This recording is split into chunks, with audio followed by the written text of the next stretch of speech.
আচ্ছা, ভাবুন তো জীবনের সবচেয়ে ভারী আর বিষাদময় বোঝাগুলোকে কিভাবে শিল্পের জাদুতে একেবারে অন্য রূপ দেয়া যায়। চলুন আজ জন কিটসের সেই বিখ্যাত এবং মন্ত্রমুগ্ধকর মাস্টারপিস ওড টু আ নাইটিঙ্গেলের গভীরে ডুব দেওয়া যাক আর দেখি কিভাবে মানব জীবনের চরম বাস্তবতাগুলো এখানে শৈল্পিকভাবে ফুটে উঠেছে।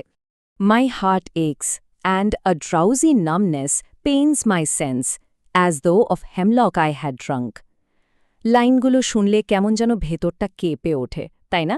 এই তীব্র যন্ত্রণাদায়ক শুরুর মাধ্যমেই কিটস আমাদের এক গভীর আবেগের জগতে টেনে নেন। চারপাশের রূঢ় বাস্তবতায় মানুষ যখন একেবারেই হাঁপিয়ে ওঠে, তখন সে একটু অবসতা খোঁজে, একটু শূন্যতা চায়। কিটসের এই অসাধারণ শব্দগুলো ঠিক সেই সর্বজনীন অনুভূতিটাকেই অদ্ভুত সুন্দরভাবে তুলে ধরেছে। ১ নম্বর পর্ব, কিটসের ট্র্যাজেডি, শোকে ঘেরা এক জীবন। কবিতার এই বিষণ্ণতার পেছনের গল্পটা কিন্তু বেশ মর্মান্তিক। শৈশবেই তিনি বাবাকে হারান, এরপর যক্ষ্মায় মায়ের মৃত্যু। আর সবচেয়ে ভয়ঙ্কর ব্যাপার হল নিজের চোখের সামনে একেবারে নিজের কোলে আপন ভাই টমকে ঠিক একই রোগে ধুকে ধুকে মরতে দেখা।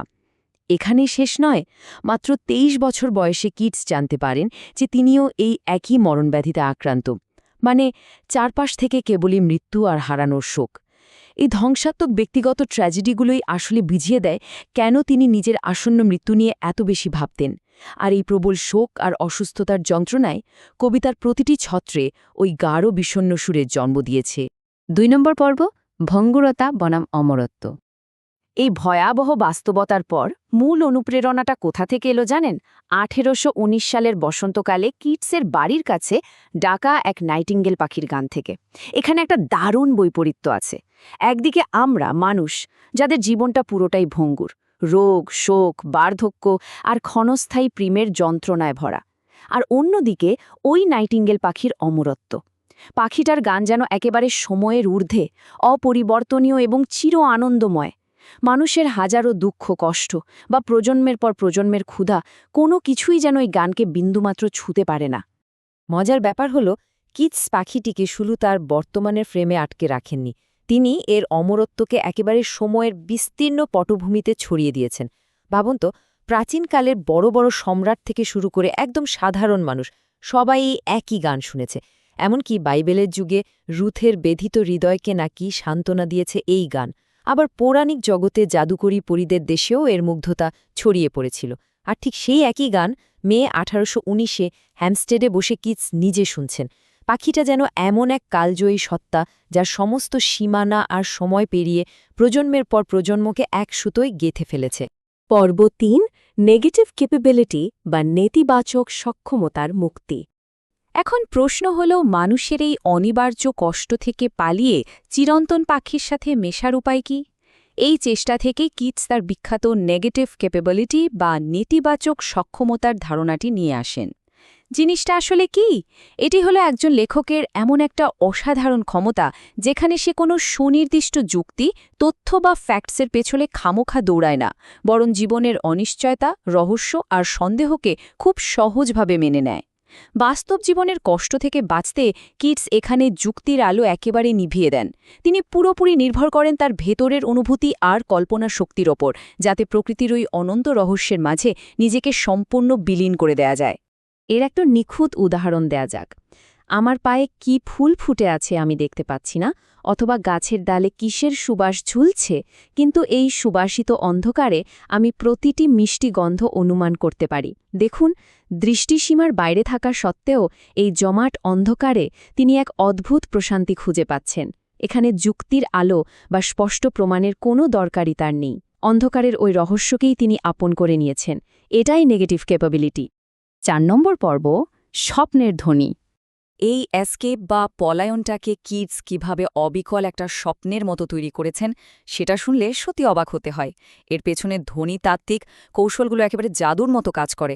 যেমন অ্যান্ড পার্পল স্টেইনড মাউথ, এই লাইনটায় ছোট আর বড় স্বরবর্ণের পর্যায়ক্রমিক ব্যবহার খেয়াল করুন। এটা দারুণ একটা মোহময়, প্রায় সম্মোহনী ছন্দ তৈরি করে। আবার স্বরানুপ্রাস বা অ্যাসোনেন্সের ব্যাপারটা দেখুন। Already with the tender is the night, এখানে ই আর আই এর মতো ধ্বনিগুলোর বারবার ব্যবহার শব্দগুলোকে যেন একটা সুতোর মতো বুনে ফেলে। আর সাথে বি-পি-ভি এর মতো ব্যঞ্জনবর্ণের ব্যবহার কবিতায় এমন এক ভারী সাংগীতিক আবহ যুক্ত করে যে কল্পনার জগৎটা বাস্তবের চেয়েও অনেক বেশি জীবন্ত হয়ে ওঠে। শব্দের জাদুই শেষ নয়, আরও ব্যাপার আছে। কবিতায় অত্যন্ত সুকৌশলে ২ বা ৩ মাত্রার সিজুরা, মানে লাইনের মাঝখানে ছোট ছোট ছন্দবদ্ধ বিরতি ব্যবহার করা হয়েছে।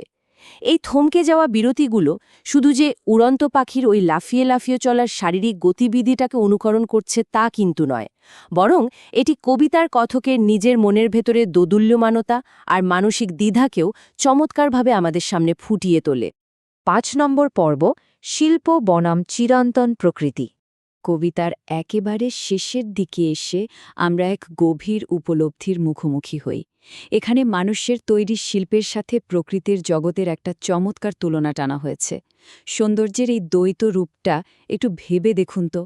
মানবীয় শিল্প, যা কিনা কবিতার ওই অদৃশ্য ডানায় ভর করে তৈরি হয়, সেটা হয়তো দারুণ কিছু সৃষ্টি করতে পারে, কিন্তু সমস্যা হলো এটা তৈরি করতে এক ধরনের যন্ত্রণাদায়ক সচেতনতার প্রয়োজন হয়।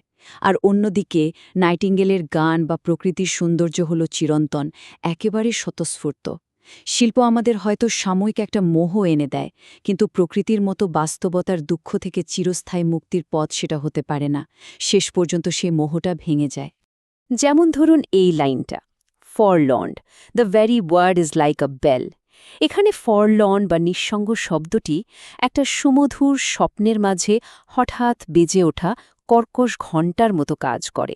এটা একেবারে মুহূর্তের মধ্যে কথকের ওই সুন্দর স্বপ্নটাকে ভেঙে চুরমার করে দেয়, আর তাকে পাখির ওই জাদুকরী জগৎ থেকে সজোরে টেনে নামায় একেবারে নিজের সেই একাকী মরণশীল বাস্তবতায়। ৬ নম্বর পর্ব, এক জাগ্রত স্বপ্ন। এই পুরো আলোচনার একেবারে চূড়ান্ত পর্যায়ে এসে একটা ব্যাপার পরিষ্কার হয়ে যায়। কিটসের এই যাত্রার আসলে কোনো সহজ সমাধান নেই। সবচেয়ে সুন্দর শৈল্পিক সৃষ্টিও আমাদের প্রকৃতির সেই চিরন্তন অমরত্বটা এনে দিতে পারে না।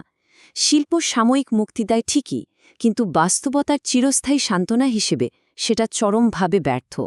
কিটসের এই গভীর বোধ যেন আধুনিক যুগের অস্তিত্ববাদী প্রশ্নগুলোরই এক প্রাথমিক রূপ, যেখানে মানুষ বাস্তবতা, চেতনা আর শিল্পের সীমাবদ্ধতা নিয়ে তীব্রভাবে সন্দিহান হয়ে ওঠে।